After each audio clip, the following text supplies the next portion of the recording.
Good afternoon students. आज हम हरिशंकर प्रसाई द्वारा रचित व्यंग्य प्रेमचंद के फटे जूते पर बात करेंगे।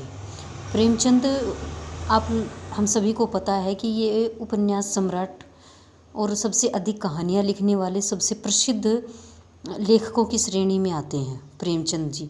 और प्रेमचंद के फटे हुए जूते का वर्णन इस पाठ में हरिशंकर प्रसाई ने किया है।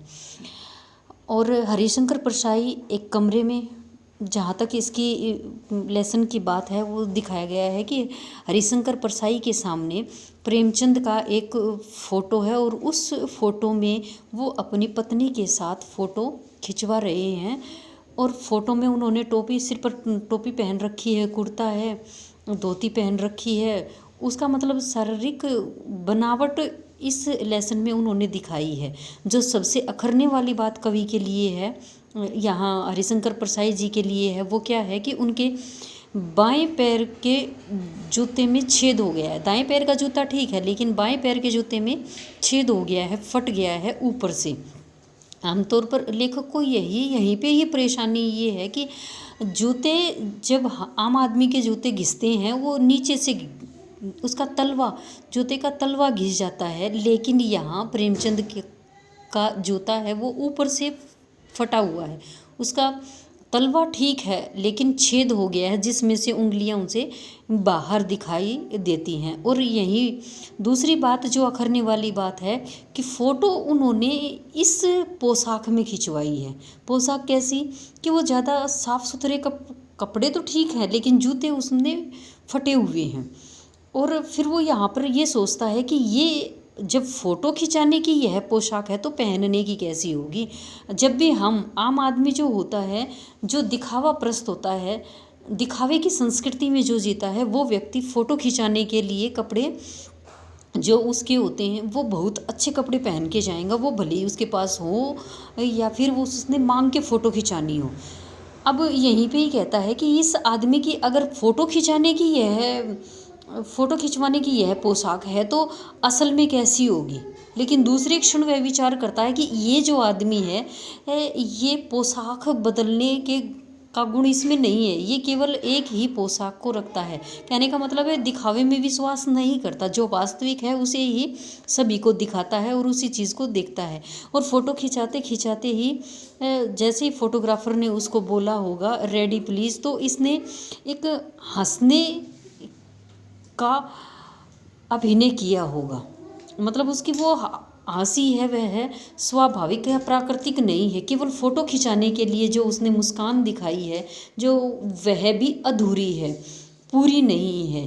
क्योंकि वो समाज में रहते हुए दिखावा नहीं करते हैं। और फ़ोटो खिंचाते समय जो हम हंसते हैं, जो बनावटी मुस्कान है, वो भी एक दिखावा है। इसलिए यहाँ पर प्रेमचंद के माध्यम से लेखक यहाँ पर हंसी पर भी व्यंग्य करते हुए हमें दिखाई देते हैं। दूसरा, उन्होंने कहा है कि जूता और टोपी, इस प्रेमचंद ने सिर पे जो टोपी पहन रखी है वो सही है, लेकिन जूता है वो उसका सही नहीं है। और इसके माध्यम से ही जो लेखक उस टाइम पे रहे हैं, लेखक की आर्थिक स्थिति पर भी हरिशंकर प्रसाई ने व्यंग्य किया है। क्योंकि आज के समय में लेखक का जीवन है वह आर्थिक स्थिति उसकी ठीक है, लेकिन उस समय लेखकों की आर्थिक स्थिति ठीक नहीं होती थी। आदमी, एक सामान्य व्यक्ति के लिए भी जूता खरीदना महंगा होता है, टोपी सस्ते में आ जाती है। यहाँ दिखाता है टोपी 8 आने में मिल जाती है, मतलब 50 पैसे में टोपी मिल जाएगी, लेकिन जूता के लिए कम से कम 5 रुपये चाहिए। और जिस व्यक्ति की आर्थिक स्थिति ठीक नहीं है वो टोपी तो आसानी से खरीद लेगा, लेकिन जूता खरीदने में उसे परेशानी होगी। इसलिए यह भी हो सकता है कि प्रेमचंद की आर्थिक स्थिति ठीक नहीं है, इसलिए उसने टोपी तो खरीद ली है, लेकिन जूता चलने से बार बार घिस जाता है, इसलिए उसने वह जूता नहीं खरीद पाया है। और यह लेखकों में सबसे अच्छे हैं। अब ये यहीं पे बताता है कि तुम महान कथाकार, उपन्यास सम्राट, युग प्रवर्तक इसलिए कहा गया है क्योंकि इनके आने से ही गद्य साहित्य में एक नया परिवर्तन आया है। एक पूरे के पूरे साहित्य को बदल कर रख दिया है। सबसे ज़्यादा उपन्यास इन्होंने लिखे हैं जो आम जीवन की समस्या को दिखाते हैं। इन्हें अनेक नामों से जाने इतने प्रतिष्ठित व्यक्ति और उस व्यक्ति की ऐसी आर्थिक स्थिति जो मजबूत नहीं है, इस तरह से वो दिखाते हैं यहाँ। अब इसमें जो सबसे अच्छी जो बात यहाँ पर लगती है कि ये जो प्रेमचंद है वो दिखावे में विश्वास नहीं करते। सबसे महत्वपूर्ण बात इसमें क्या लिखी, तुम पर्दे का महत्व नहीं जानते, हम पर्दे पर कुर्बान हो रहे हैं। कहने का मतलब है कि हर व्यक्ति ने अपने जीवन में एक पर्दा बना लिया है, उस पर्दे के पीछे वो अपनी बुराइयों को छिपा देता है और सामने वो अच्छा दिखने का कोशिश करता है। इसी तरह समाज में दिखावा दिखाई देता है, आडंबर दिखाई देता है, धोखा दिखाई देता है। लेकिन प्रेमचंद उस पर्दे या उस फोटो के महत्व को नहीं समझते हैं। और फोटो खिंचाने के लिए पर्दे के पीछे तो व्यक्ति अपनी बुराइयों को छिपा लेता है, लेकिन फोटो खिंचाने के लिए भी हम देखते हैं कि लोग फोटो खिंचाने के लिए पता नहीं क्या क्या करते हैं। कोट दूसरे व्यक्ति का कोट मांगकर वो दूल्हा भी बन जाता है, मांग के मोटर गाड़ियाँ लेकर जाता है, और यहाँ तक कि फ़ोटो खिंचाने के लिए एक दूसरे तक की बीवियों तक को मांग लेते हैं। और ऐसी जब समाज में परिस्थितियाँ हैं, और प्रेमचंद ऐसी परिस्थिति में भी दूसरे व्यक्तियों से जूता तक नहीं मांग सके, इसलिए वो जैसा जैसा उनका जीवन था, जैसे वे थे वैसे ही वो फ़ोटो में दिखाई देने वाले थे। क्योंकि फ़ोटो एक ऐसा माध्यम है जो युगों युगों तक व्यक्ति के पास रह सकता है, इसलिए वो वास्तविकता दिखाने के लिए भी उन्होंने फ़ोटो में जूते नहीं बदले थे। और जैसा उनका जीवन था वैसा ही जीवन उन्होंने अपने इन पात्रों के माध्यम से दिखाया है। ये पात्र क्या है, गोदान। गोदान इनका सबसे प्रसिद्ध उपन्यास है, जिसका पात्र होरी है। किसान जीवन को, समस्या को इसमें दिखाया गया है। पूस की रात उनकी कहानी है, जिसमें हल्कू एक किसान है जिसकी खेत को नीलगाय पूरे के पूरे को खा जाती है। इसके अलावा भी इन्होंने सुजान भगत का उदाहरण दिया है, कफन का उदाहरण दिया है। ये सारे के सारे जो पात्र और जो कहानियाँ इसमें दिखाई गई हैं, उन पात्रों में कहीं न कहीं प्रेमचंद का व्यक्तित्व झलकता हुआ दिखाई देता है। अब दूसरा, इसमें भक्ति काल के कुंभन दास को भी दिखाया गया है। कुंभन दास के बारे में ये कहा गया है कि कुंभन दास ने फतेहपुर सिकरी आना जाना होता था, क्योंकि वहाँ पर अकबर ने उनको कहा था कि तुम फतेहपुर सिकरी जाओ, आओगे जाओगे और वो यहाँ मंदिर में भगवान के दर्शन करोगे। तो वहाँ आते जाते उनके पैरों के जूते घिस गए थे और भगवान का नाम लेना भी भूल गया था। इसीलिए कुंभन दास ने यहाँ पर कहा है, आवत जात पनेहा घिस गए बिसर गयो हरि राम, कि मैं यहाँ फतेहपुर सिकरी के चक्कर काटते काटते मेरे पैरों का भी जूता घिस गया है और मैं भगवान के राम को, भगवान का नाम भी तक को भूल गया हूँ।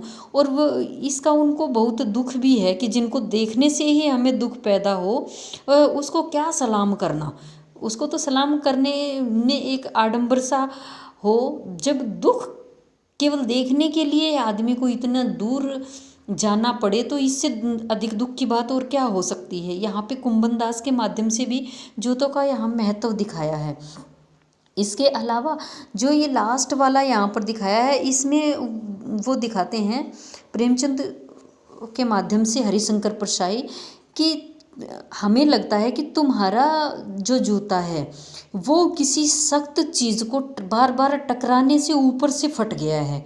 टीला नामक की कोई चीज़ होगी, पत्थर का टीला कोई होगा जिस पर बार बार तुमने चोट की है, जिसके कारण तुम्हारा जूता है वो फट गया है।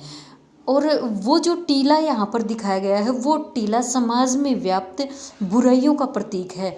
जो परंपराएं हैं, जो लगातार प्रेमचंद उनके ऊपर लिखते जा रहे हैं, वो सामाजिक कुरीतियाँ समाज से दूर नहीं हो पा रही है। उन्हीं को दूर करने के चक्कर में लेखक का जूता फट गया है। उन्हें यह ध्यान ही नहीं रहा कि कब उनका जूता पुराना हो गया और वो फट गया। और यही उनकी कमजोरी भी रही है कि वो समझौता नहीं करते। जैसी परिस्थितियाँ होती हैं उन परिस्थितियों से समझौता नहीं करते, उनका सामना करते हैं, उनसे संघर्ष करते हैं। और यही संदेश वो इस पाठ के माध्यम से भी देते हैं कि हमें कभी भी बाह्य दिखावा नहीं करना चाहिए, आडंबर नहीं करना चाहिए। जीवन में आने वाले संघर्षों को, गरीबी को, उनका सामना करते हुए व्यक्ति को जीवन जीना चाहिए। जो नियम व्यक्ति बनाता है, उन व्यक्तियों, उन धर्म से और नियमों से प्रेमचंद पूरी तरह से मुक्त थे। और इसी व्यंग्य के माध्यम से ही हरिशंकर परसाई यह दिखाते हैं कि ये जो व्यक्ति हैं, ये व्यक्ति जो इन्हें चीज़ बुरी लगती है, हम जो सामान्य व्यक्ति हैं वो उंगली के माध्यम से उस बुराई की ओर संकेत करते हैं, लेकिन ये है उस बुराई की तरफ हाथ की ही नहीं पैर की उंगली तक इशारा करते हैं। हाथ उठाना उसके लिए नहीं बल्कि पैर के माध्यम से उसकी ओर संकेत करते हुए दिखाई देते हैं। यह प्रतीकात्मक है और व्यंग्य प्रधान है। इस लेसन को आप अच्छे से 1-2 बार आप पढ़ोगे और जहाँ पर भी प्रॉब्लम आएगी आप मेरे से इसमें पूछोगे। कल हम इसके क्वेश्चनों पर बात करेंगे बेटा।